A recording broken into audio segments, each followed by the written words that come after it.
Hello, everyone. Welcome back. I think we are ready to start. I'm Lucas Ciesa. I will be chairing this session. The next speaker will be Marc Audard.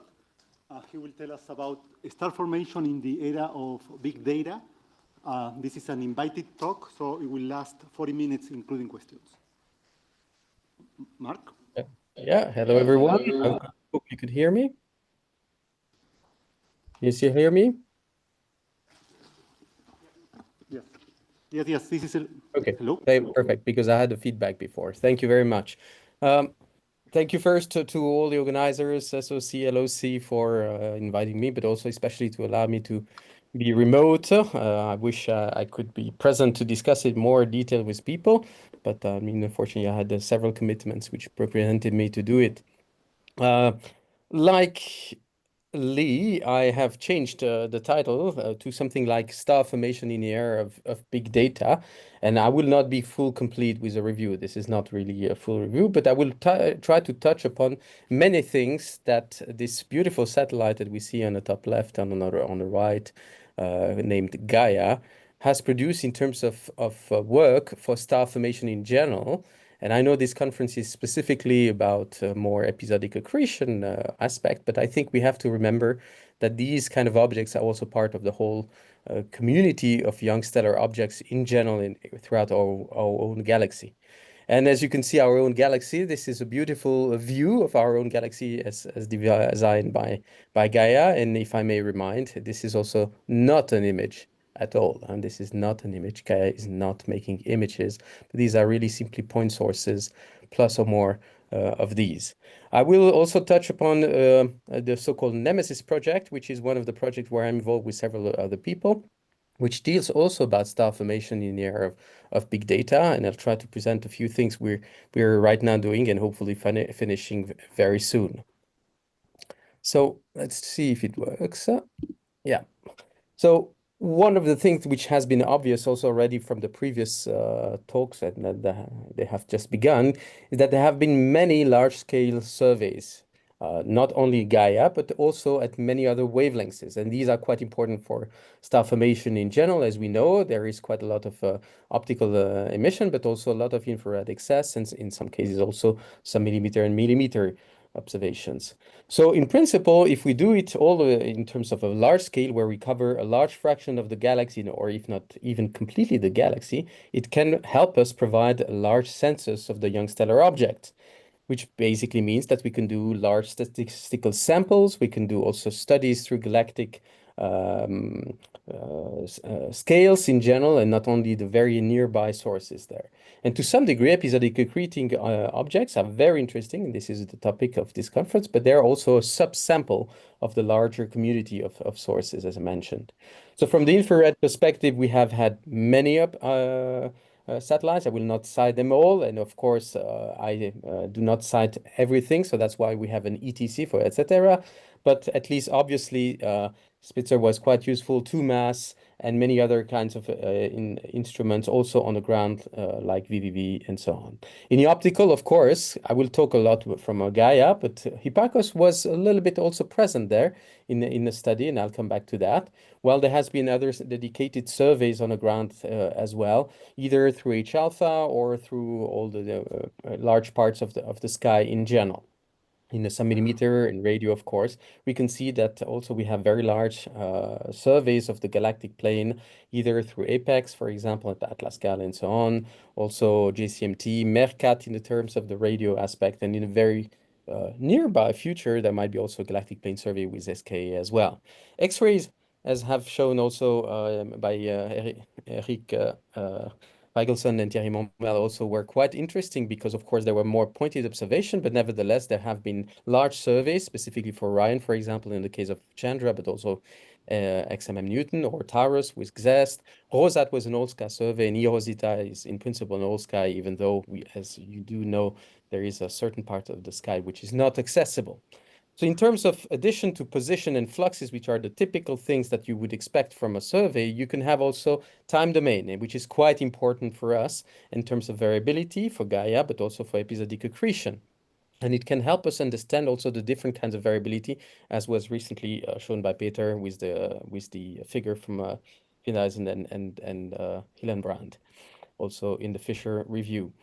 The spectroscopic surveys have been also quite important also to provide additional what we call attributes in terms of the classification, where we can have information about effective temperature, logarithm of the gravity, lithium information, radial velocity, many things, and you can see several objects. I even mentioned Gaia because this is less known, but it is also includes spectroscopy as well.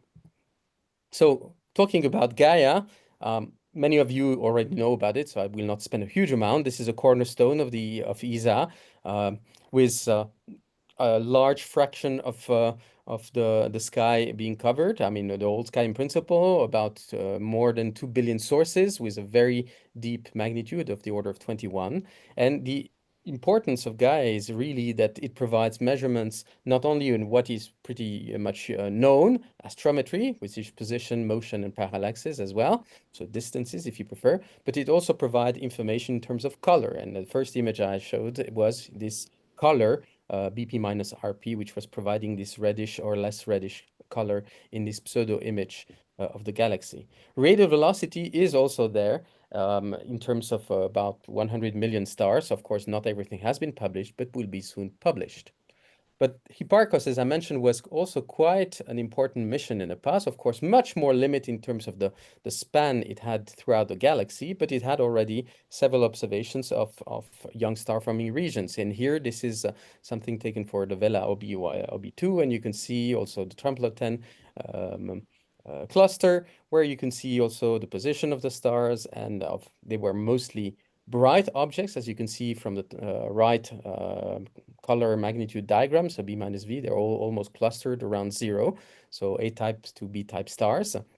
Well, and I've taken this from a recent talk by Kotagoda at the Star Formation Machine Learning Conference we organized in Budapest. You can see what Gaia can provide. All the grayish is really coming down to the very deep part of the HR diagram. So Gaia is really quite useful to provide us access not only to the massive star, but also to the pre-main sequence, the low mass stars, which are important to estimate ages, for example. So Gaia revolution is, of course, something that you can see from this kind of diagram taken from Lindgren in 2018, where you can see on the x-axis the magnitude and the parallax uncertainty. And obviously, okay, this was relatively old, 2018, DR2. You could see that things were improving compared to Hipparcos with a much deeper census. But of course, if you are going to DR3, this is what you've seen as something which is much better and almost close to what we would expect from the theory as well. So as I mentioned, it provides astrometry, but also something which is important, multiple instruments almost at the same time, of course, with the rotation of the satellites, but very close, which provides multi-epoch measurements of the entire scale over about 10 years, that's the idea, with a high dynamic range, and that's basically big data. So we need big data. We need to analyze not only 2 billion sources, but if you realize with the number of measurements, the number of instruments, number of CCDs and so on, you can have trillions of CCD data. So this is not easily done on your laptop.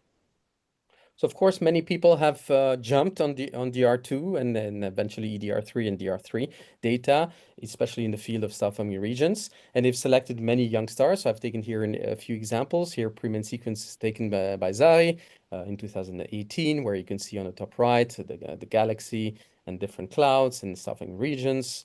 With on the left, for example, Vela and Orion, taken this time in velocity in the longitude and latitude directions there. You can make your selections based on parallax only, or usually what you do is a lot proper motion, but you can take also some selection magnitudes. Specifically for Gaia, you can have also color, flux excess, as for the aficionados, they know about it. The Ruve, the so-called Ruve, which is a measure of also binarity, but also some issues as well, like, for example, the presence of the extended emission. And then you can take it from these other surveys that I mentioned, for example, effective temperature, log G. You can take it in principle also some of it from the astrophysical parameters of Gaia, if you believe them. You can make also measurements, you can make selections out of extinction in principle, or in a case which might be of interest, in the case of episodic accretion, amplitude and variability in general there as well. And taking as an example, because there are many more examples, these are the kind of information that one can get. Basically, Orion, for example, in the star-forming complex, but in 3D, where you can determine objects here where they're present in the whole complex, right there, but also in terms of, you can see here the movements in which direction they are, so the so-called tangential velocity. And okay, this was an earlier paper from Marina where she was using VLA, but you can also do it also using Gaia information, where you can have, for example, in this specific case, also the distance as a function of the position in the stars there. You can even also make further studies like recently have been done also, where you make the full complex being present there also and related to extinction and the presence of course, 26 aluminum. And this is important in terms of understanding basically where star-forming regions are formed, how they form, what is the influence throughout the whole galaxy. And that is helping us, for example, getting also us in information of time evolution of star formation. So this was a later paper by Joseph Agrocheda, but where you can see also this evolution, not only in the position or in the mean velocity of the stars, but also in gas. In this case, she was using CO as well. And you can see the evolution there.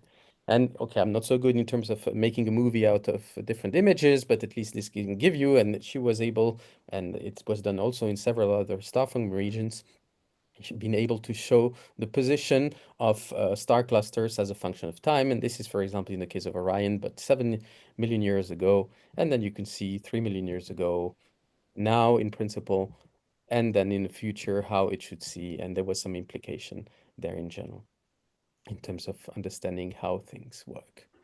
Now, what I've shown before was using a lot of selection, simply, as I mentioned, parallax and so on. But you can do more complex things because indeed you have tons of data, and you can try to use machine learning.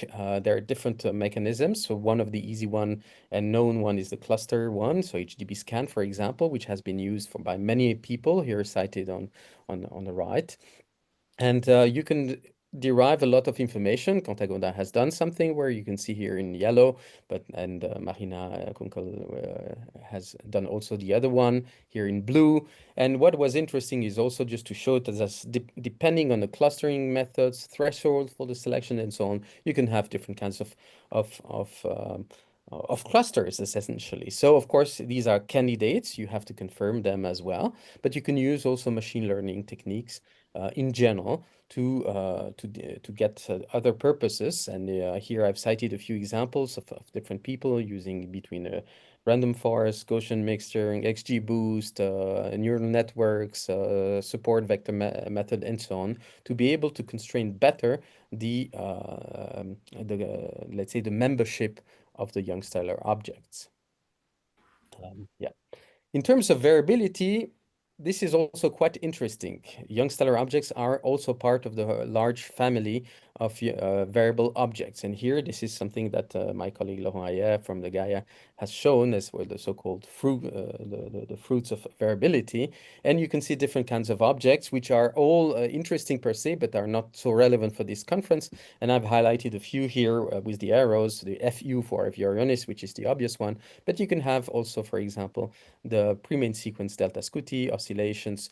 BY, there are so-called rotation modulation in a similar fashion as you would also see in YSOs, UVCT types of flaring, and you can see them also in the young stellar objects. So DR3, and I'm here presenting this also as a so-called CU7 deputy lead. So basically the people who are responsible in the Gaia team to do the variability analysis, has been quite influential in terms of providing a huge number of variables. And of course, many others, as I mentioned in the past, between Hipparcos, but also ground-based like Catalina, Ogle, Superwar, CTF very recently has also about 10 million candidates. They were quite useful. And with Gaia, we started slow with about 3,000 and mostly Cepheids in our library. In DR2, we went to about 500,000. In DR3, we have 10.5 million. So very similar in terms of numbers compared to the ZTF.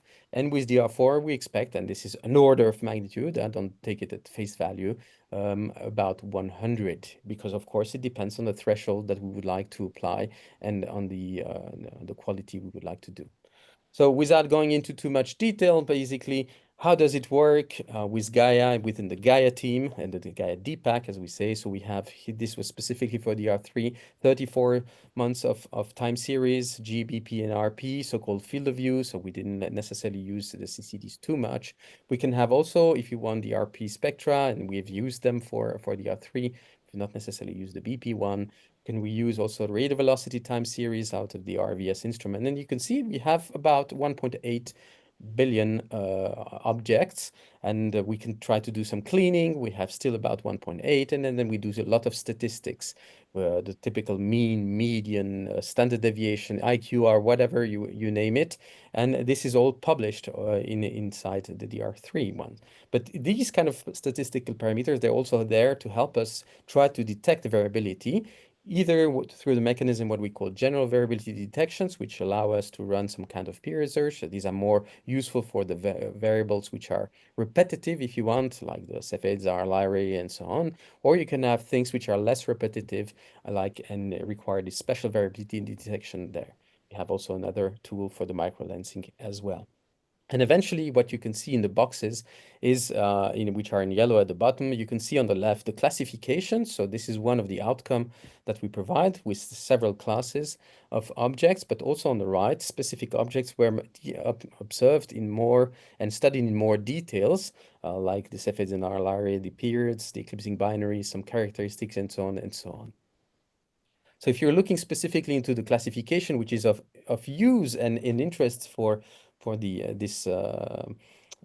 this audience here, this is mostly here the classification one, and we had several things. So the long period variables, but one of the things which were quite interesting of the order of 80,000 YSO. So we classified them as really as YSO. We don't say if they're outbursting, anti-outbursting, rotation modulation, whatever, and so on, but they're basically YSO, and this was published in the paper by Gabor, Martin, and colleagues. But we've identified many other kinds of objects which can have also obviously some contamination also by YSO, and one which is obvious is of course the rotation modulation objects, which are here solo-like ones. We can have some overlaps there as well. And this is just as I mentioned, especially for those who want to do also DR3 analysis, be aware of the galaxies, because you can have also spurious variability, which is introduced basically by the way the Gaia rotates differently for the different field of views, and and this is quite important, especially for slightly resolved observations. So these are the YSO that we have published, and you can see in the blue these were the Concoli catalog, which were well cured and well-known objects there, and I think it was also presented elsewhere. In the red you can see these about 80K. We did expect many more, and actually in our initial catalog we had many more, but we wanted to be a little bit cleaner, and we kept only about 80K, so we should expect many more with Gaia and DR4. Of course, Peter has shown also the Gaia Sense Alert, and Sofia just after me would also talk about results from the Gaia Sense Alerts, which are not part of the DPAC itself, but are also providing quite very useful and direct information very close in time, while for DPAC we have to wait for DR4, obviously. Of course, Gaia will improve at each data release.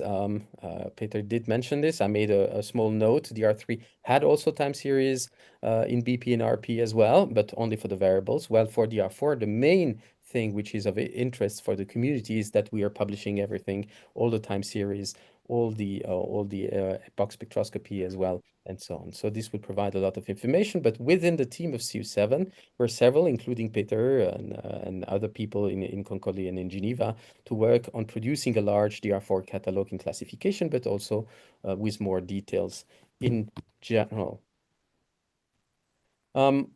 I would like also just to point out this work that we're doing with Nemesis now, this European project.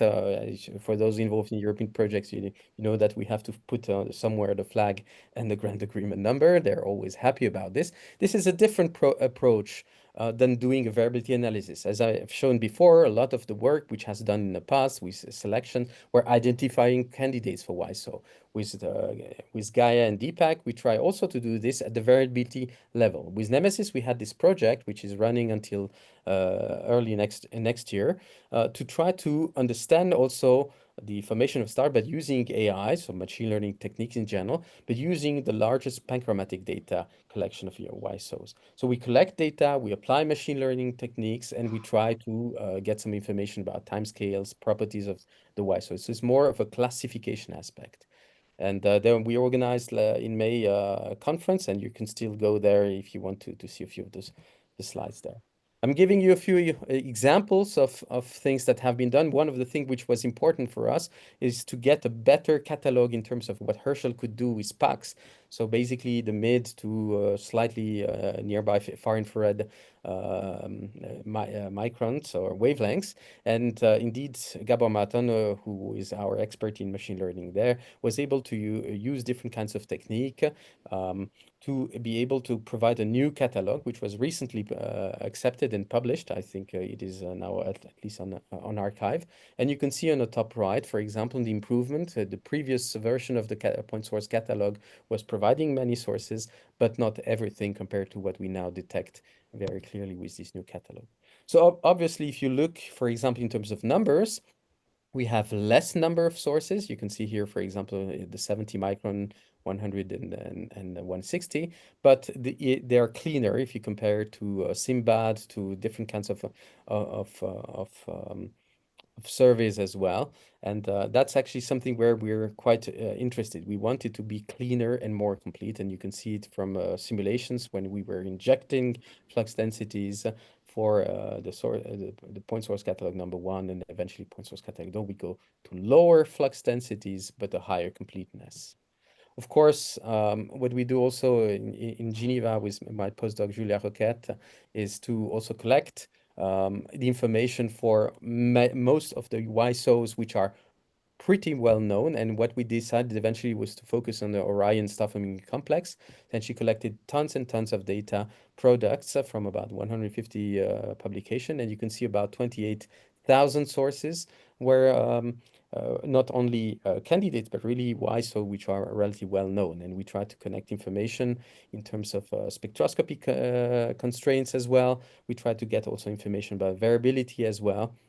And through work done by the postdoc in Konkoli, Ilkno Gezer, we have also some deep learning methodology to detect visual through using different kinds of images, not only by Gaia, but of course Gaia is not doing an image, but we were using different kinds of images with different kind of spatial resolution to be able to detect the visual binaries and then eventually provide flags as well.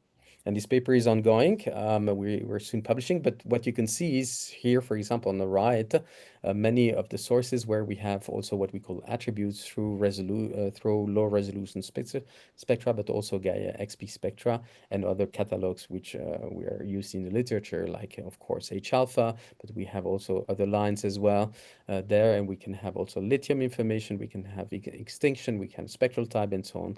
And all of this is to help us eventually use the catalog to do some machine learning analysis or even more classical aspect like the so-called QNM variability index analysis that Chloe Mass is now finishing to work based on the Orion data. Gabor has also used different data, also compilation of data through Vizier SED, but also through light curves as well, and applied also different kind of tools of classification, especially the deep learning one, to be able to produce an all sky catalog. So you can see it's quite blue, a lot of sources. Of course, there's need to be a lot of vetting, 1.5 million. This is not part of the Gaia DR4. This is something different, but this is quite useful when based on these different optical and infrared information. Out of this, what we would like to do also from our work is to go into other kinds of machine learning techniques. As I mentioned, we're already ongoing in terms of using this so-called SEDAN tool, which is an artificial neural network analyzer that Julia is doing together with Kai Polster, who's an expert in astroinformatics. And we are basically trying to have a data-driven unsupervised machine learning approach to classify. So not the typical SCD fitting, which is quite important, but is closer to the physics out of it, is actually also done to some degree by ICNUR as well. But we're trying to use different kinds of less complex model for now, but we'll go a little bit more complex decomposition, where we try to group similar SCDs in the latent space. And you can see here, for example, these are, don't take at face value what these coordinates are. These are latent space. You can see that many of our objects in Orion are falling according to special places, and they can be also related to the index of the infrared slope as well, or even to the H alpha based on the information we have from our catalog. David Hernandez is also looking into some aspect of machine learning techniques to characterize also the morphology of the WISO. You do know that it's not only a point source. They can be a jet. They can be also some diffuse emission.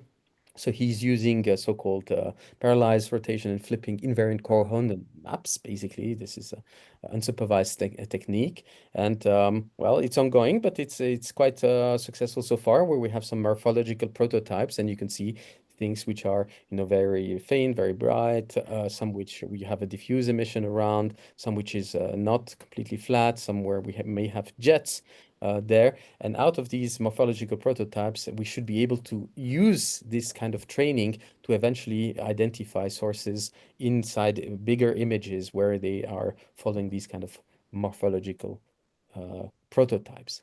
So with this talk, I tried at least to convey to you that episodic accretion is interesting, is one of the interesting case. It's also close to my heart, as some of you know, but it is also part of the wild field of star formation itself. We need to place it also within it.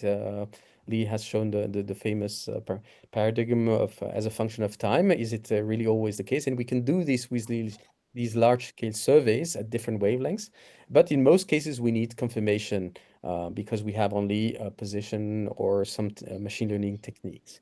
Gaia has been quite influential. It still is. DR4 will be, and DR5 in the future will also be even more with a longer time scale. And this will be quite important for the longer durations. Time variability has been quite influential. It has already been mentioned in the VVV talk, for example, but you can do it also with Gaia, where we can identify, we would like to do it also within the team to be a little bit more precise than saying this is a WISO, but to give some information about, for example, the type of variability.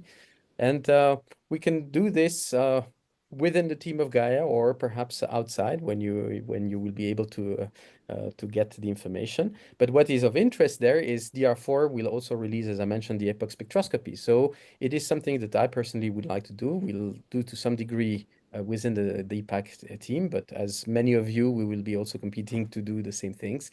We'll have also proposals and so on, and projects where we do time series combination, not only the photometry, but also in the spectroscopy. And I try to also give you some hints that, okay, Nemesis is a little bit different because it tries to not only identify very well young stellar objects in Orion, but also tries to use it as a training tool, basically, to classify WISO throughout all the galaxy, thanks to Gaia, but also other kind of surveys. So with that, I'm done with my talk. I have one more slide, which will not be for the YouTube channel, but just in case you're interested and you're looking in the future in a position where you would like to have a project, and this you can discuss with me. These are the typical Swiss SNF postdoc. You can contact me through email and we can chat. If you eventually want to apply, please do it sufficiently well in advance. There is some administrative aspect. And Kim Pui, who's an SNF postdoc here in Geneva and is attending this conference remotely and has a poster, he can also discuss with you about it. Thank you very much. Thank you very much, Marc. That was great. So we have a lot of time for questions. Yes. So have you started to think about distance filtering of the results? In which case do you mean? Do you mean the Gaia one? Do you mean the Nemesis one? In Gaia, let's say, try and factor in which objects you can detect at which distance, right? We do have the information of the parallax. So from the variability analysis itself, it is not directly used to classify this, but it can be used as an attribute. Usually, the purpose of our analysis is to be avoiding these kind of biases based on parallax itself. The quality of the parallax is important on the other hand. We do some filtering there to make sure eventually at the validation level that we're using things which are of good quality. And in the case, for example, what I showed before with the catalog from Gabor that we've done with the R3, there we did make cuts in parallax. Anybody else? Yes. Hi, Marc. Do you want to use this one? Is on? At least I can hear someone faintly, but I can hear. Hi, Marc. This is Hans. Hello. Big question here in all of this. You mentioned repeatedly machine learning and the likes, and you applied it in some way, which to me, as an ignorant in this field, is still obscure. So can you give us an example how machine learning is used, say in Orion, and what is the progress that you got out of it with machine learning as opposed to without machine learning? So where is the merit?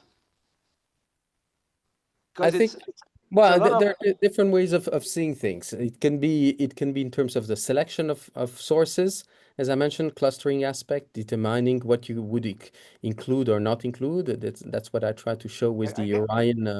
I guess an example would be good. How you do it in detail, because I don't. Oh, that might be. For me, this is all obscure. I don't know how many in the audience for whom it is obscure. Or do you all understand what is the merit of all this? Well, sorry, I'm ignorant. Yeah, no, well, I'm also not a full expert myself as well.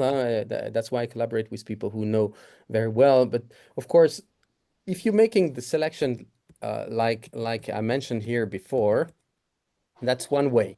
You can make it the selection for proper motion, parallax. That's the classical one, usually where you detect the stellar clusters. But of course, this is using some information which is not necessarily the full one that you can have, and you can try to go away from these kind of aspects. So clustering selection is one way where you take the so-called nearest object, for example, where you try to get the spatial properties of the sources. Are they more or less, let's say, favorable in terms of being part of a cluster? And out of this is the example that I gave here from Marina Kunkel and Covey. This is basically providing you the census of the WISO candidates that you would have. You can have basically 100 sources, you can have 1,000 sources, or you have 1,000, even more. And of course, that's one of the main problems. That's what I mentioned here. It depends on these methods because you can have different thresholds and you can get a smaller number or a larger number. But the idea of these kind of clustering techniques is really to identify new sources. This is what has been done also through different kinds of techniques, random forest, where you define specific leaves. There you say, okay, these are these kind of properties, and if it goes in this property, it goes into another property, and so on. Or you can have more specific ones where you like the support vector method, which basically derives let's say the best distance between two objects, and then eventually that makes you make a selection of the sources. So it's a little bit vague. I'm aware of that. I guess but I it's more just to understand. improve the quality of the sources. I understand clustering selection, but Mhm. where is the extra bit of machine learning that gives us more information or more insight what's going on? Is it the distance filtering that Lee mentioned? Where is the additional benefit, and how is this incorporated in this word machine learning? I don't quite understand what the machine is doing. The machine is doing basically, that's an example here in the case of variability pipeline. I mean, of course, if you were doing it by eye, you would be probably a little bit clearer, and you say that's an FERNS object, that's an EXOR, and so on. You can't do this with 2 billion sources. Okay. So of course, if you use a mean magnitude, an amplitude, this is a periodic or not periodic, what is the period, then you can make information out of these kind of different attributes and tell you eventually, or the machine, that's really the machine, is it an alpha Cygni, is it an AGN, is it a beta Cephei, is it an EP? And of course, it provides only a probability. These are only probabilities, and some are very well secure, and some are 50-50 or 30-30-30 and so on. And this is what we give basically as an output, for example, in the case of the Gaia, the R3. We provide the best class that we think, but for the R4, we're even thinking of not only providing that, but kind of either an array of probabilities, because we have them at least internally, or if we give some kind of a score of saying, okay, that's more likely to be this kind of object than the other one. And this is basically with the sheer number of data that we need the machine learning, because otherwise you would have to do it one by one very often. Thank you. I guess I understand better. So you're putting Thank you very putting much. I think objects into boxes, and we then need you have to statistics. continue. I think we have time for a short question from somebody else. If not, then we can. Anybody else? Maybe online? Is there any? Are there? Marc, can you read? There are comments online. Let me see. I haven't looked into that. I would like just to mention, there's a comment by Maria Osorio. Would like to mention that in Furlan et al. 2018, we have modeled the CD of 300 protostars in array. Okay. But I haven't seen any question. Okay, that's fine. Thank you very much. Let's thank Marc once again. Thank you again.